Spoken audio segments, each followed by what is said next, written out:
Hola chicos, espero que cada uno de ustedes se encuentre súper bien, que el Señor siempre esté confortando sus corazones. Y bueno, en esta tarde quiero hacerles así como una pregunta y no sé si ustedes se han dado cuenta de cuán valiosos somos o más bien cuán importantes somos para alguien tan superior. Y me he puesto a pensar y digo, Señor, tengo tanto valor, tengo tanto estima ante tus ojos que enviaste a tu único Hijo, que es Jesucristo, a morir por mí. Como hija de Dios, como hijos de Dios, ahora podemos decir, Señor, somos de esa obra perfecta. Somos de esa obra perfecta hecha por usted y gracias, Señor, por amarnos tal y como somos. El decir que nadie me quiere, el decir que pues a nadie le importo, el decir que mi vida tal vez no tiene tanto sentido, se convierte esa, entre comillas, esa afirmación en algo nula cuando pensamos en lo que Jesús hizo por ti y por mí. Se convierte en algo sin valor porque al final de cuentas nuestro Señor Jesús nos dio un valor y un valor muy grande. Vamos a ir a Hebreos capítulo 2, a partir del versículo 16. Pero antes de empezar a decirles o a contarles sobre lo que quiero compartirles en esta tarde, sobre estos versículos, pues quiero darles así como que un pequeño resumen, o más bien como que un poquito de una introducción a lo que vamos a ir. A ver, según Hebreos, o más bien Hebreos, aquí nos habla un poco más sobre lo que es el sacrificio de Jesús, sobre con quién le compara a Jesús con un sacerdote y qué es lo que hace un sacerdote. Bueno, y también pues hace una comparación de algo tan hermoso y dice Jesús es superior a los ángeles. Y obviamente es superior porque y no solo a los ángeles, sino a todo ser viviente y a todo ser espiritual, porque Jesús es el único que se ha sentado en el trono rodeado de esa gloria del Padre. Y ahora esa misma gloria con la que Jesús está rodeado, pues en algún momento nosotros cuando podamos estar ya con nuestro Señor, pues podemos estar rodeados también de esa gloria. Y es algo maravilloso. Es algo que nos debería estar confortando cada día, cada mañana, cada despertar, que tenemos un sentido, que mi vida tiene sentido porque Cristo lo dio por mí. Bueno, vamos a Hebreos capítulo 2, versículo 16. Dice así: también sabemos que el Hijo no vino para ayudar a los ángeles, sino que vino para ayudar a los descendientes de Abraham. Por lo tanto, era necesario que en todo sentido Él se hiciera semejante a nosotros, sus hermanos, para que fuera nuestro sumo sacerdote fiel y misericordioso delante de Dios. Entonces podría ofrecer un sacrificio que quitaría los pecados del pueblo. Debido a que Él mismo ha pasado por sufrimiento y pruebas, puede ayudarnos cuando pasemos por pruebas. Si ustedes se fijan aquí, dice, Jesús no vino a ayudar a los ángeles. Jesús vino a ayudar a los descendientes de Abraham, es decir, a nosotros.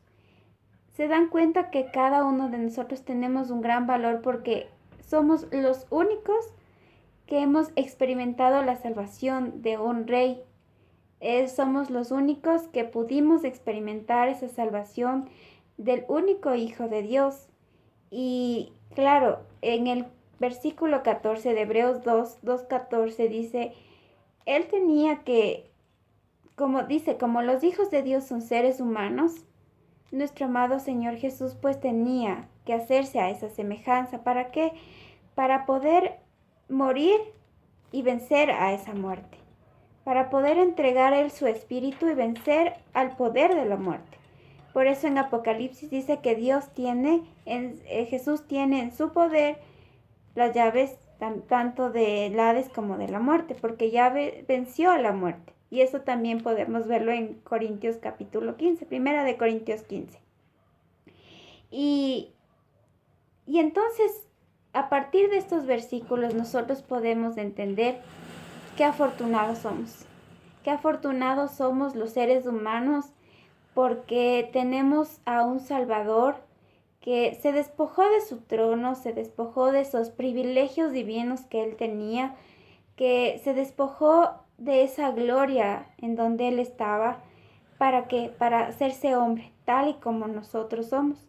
Y eso es lo que también nosotros, si vamos más adelante, en el capítulo 4 está detallado mucho mejor o un poco más profundo sobre lo que estoy hablando. Jesús vino en esa calidad de hombre. ¿Para qué? Para salvarte a ti y para salvarme a mí. Entonces yo ahora puedo decir que tengo valor. ¿Por qué? Porque Jesús murió en la cruz por mí y también por ti. Ahora, Jesús dice viene en esta condición de hombre. Viene en esta condición de hombre ¿para qué? ¿Por qué vino en esta condición de hombre? ¿O por qué más bien no pudo venir en una condición divina?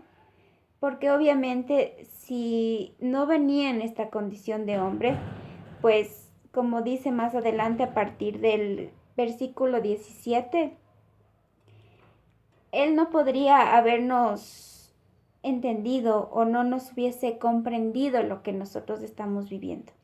Porque claro, en nuestra condición humana nosotros tenemos miedos, nosotros tenemos temores, nosotros tenemos alegría o nos hemos sentido tal vez traicionados por un mejor amigo o tal vez nos hemos sentido traicionados por tal vez, no sé, por cualquier persona o defraudados o lastimados o engañados de alguna manera. Jesús vino en esa condición ¿para qué? Para entendernos tal y como nosotros somos, para entender nuestra carnalidad, llamémoslo así. Pero hay algo tan hermoso que dice Jesús se hizo ese sumo sacerdote, ese sacerdote fiel, el sumo sacerdote. Ustedes se dan cuenta que los sumos sacerdotes eran los únicos encargados o los únicos que podían acercarse ante la presencia misma de Dios para ofrecer sacrificios para el perdón obviamente de las personas que estaban tal vez en pecado, y ofrecía sacrificios por él mismo porque él era humano. Jesús se convierte en ese, ¿no? Jesús se convierte en ese sumo sacerdote que se ofrece a sí mismo. Además de ser ese cordero, él se convierte en ese sumo sacerdote, es decir, intercediendo por nosotros día y noche ante nuestro Padre. Como dice en Timoteo, hay un solo mediador entre Dios y los hombres y es Jesucristo hombre, porque Jesús se hizo hombre por mí, se hizo hombre por ti, se hizo hombre para que yo ahora tenga esta salvación y tenga esta seguridad de que no importa lo que pueda venir, no importa lo que pueda pasar, pero Jesús está a mi lado. Jesús me entiende mis sufrimientos, Jesús me entiende mis pruebas.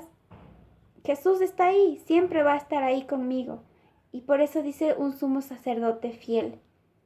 Y no sé si ustedes se acuerdan las palabras de Jesús cuando estaba en la cruz, ya a minutos tal vez de morir o de entregar su espíritu, y dijo, Padre, perdónalos porque no saben lo que hacen. En ese momento que utiliza estas palabras, es porque ahí nosotros podemos ver cómo Jesús se convirtió en este sumo sacerdote, intercediendo por el pueblo, intercediendo por, ahora como Él nos llama, por sus hermanos. Y tenemos esa bendición de ser hijos de Dios, tenemos esa bendición de podernos llamar hermanos de nuestro amado Jesús. Jesús se despojó de todo, se despojó del trono en donde Él estaba para que yo ahora pueda valorar eso. Y si yo como hijo de Dios no valoro lo que Jesús hizo, pues mi vida en realidad no tendría ningún sentido. Si ahora ustedes y yo podemos vivir es únicamente por Jesús. Si ahora nuestra vida tiene sentido, ha cobrado sentido, es porque Jesús murió en la cruz y esa gracia maravillosa nos fue entregada a nosotros. La vida de Jesús fue derramada por cada uno de nosotros y en nuestro corazón, en nuestra vida, habita un gran tesoro. Ese gran tesoro que nosotros tenemos que cuidar, nosotros tenemos que estar siempre ahí alimentándolo, porque hay de aquel que lo pueda descuidar. Qué temor sería perder esta gran salvación. Obviamente, como usted sabe, nunca perdemos la salvación, a menos que nunca la hayamos aceptado. Les animo para que cada día nosotros podamos valorar lo que Jesús hizo por nosotros, y por ese valor que nosotros sentimos o que nosotros vemos lo que Jesús hizo tanto por ustedes como también por mí, pues vivamos sabiamente, vivamos como el Señor quiere, honradamente, que vivamos con un corazón siempre agradecido, un corazón siempre temeroso de Él, escuchando su voz a cada momento, a cada instante, y que la palabra de Dios sea siempre esa lumbrera para nuestro camino. Que el Señor les guíe y recuerden, Jesús no vino a salvar ángeles, Jesús vino a salvarnos a nosotros. Como hijos de Dios tenemos que aprender a valorar eso, valorar que Jesús entregó su vida por nosotros. Y si eso no valoramos, pues no podremos valorar absolutamente nada. Que el Señor les llene de mucha alegría, mucha amor en su corazón hacia Él, hacia su obra, hacia su palabra, y que Dios les bendiga enormemente en sus hogares, en sus vidas. Seguimos en esta pandemia, cuídense mucho, por favor, que tomemos todas las medidas que tengamos que hacerlo, y lo demás, y todo lo demás, siempre en las manos de nuestro Señor. Bendiciones para cada uno de ustedes, sus familias, y espero verles pronto y que podamos reunirnos muy pronto en su casa.